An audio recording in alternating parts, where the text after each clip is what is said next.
We're here today in Ballybrack Woods in Douglas to talk a little bit about habitats.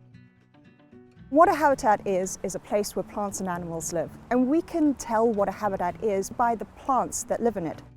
And why we want to try and define habitats is because once we know what a habitat is, we know what a healthy habitat should look like.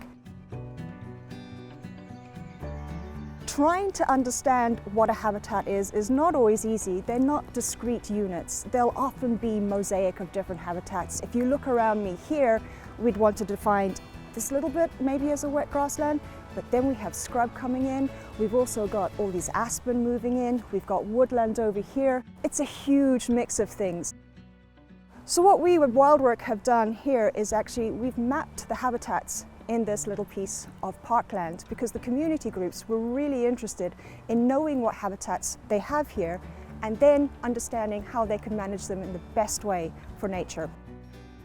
It's a really fun project and it's a really interesting thing to do with communities and with schools. If you imagine Ireland after the last glaciation, when everything had been ripped apart by ice, most of the land would have just been bare rock. And what happens over time is certain types of species come in, be they plants or animals, and they start to colonise, to be the pioneer. That's generally the mosses or the bryophytes or the lichens, and they start to build up nutrients, draw in moisture, create the conditions that are ideal for grassland development. Then the conditions start becoming rife for scrubby, young type of woodland habitats to emerge, where the alders or the willows or the birches started to grow, and they in turn create woodland type conditions that are favourable for species like oak and ash and so on to colonise. And here in this area where we stand, you can see how the grassland is developing, arising out from the river, and behind it there's almost like a mosaic of habitats here where you see the bramble and there's aspen growing within it, and those aspen have come from parent trees which are up behind in the mature woodland. So the grassland is turning into a scrubland, to an immature woodland, to a mature woodland behind. You have this succession going on. That's just in this place here in Douglas, but actually that's how our landscape evolved habitats wise in Ireland, that habitats didn't just exist, they came to be over time and through different influences. And anywhere you go in the landscape, if you're looking to interpret what you're seeing, you're looking to interpret the habitats, because the habitats tell you the story of the land, how it came to be, how it was managed, and there's loads of clues within it that you can find. And I think that's one of the things that makes habitats as a topic so interesting to people, that when they start to learn about them, they get to learn the story of the land. So all along this path here, you can see on both sides there have been trees planted by people in an effort to help nature, because we all believe, I guess, or lots of us think that planting trees is a good thing.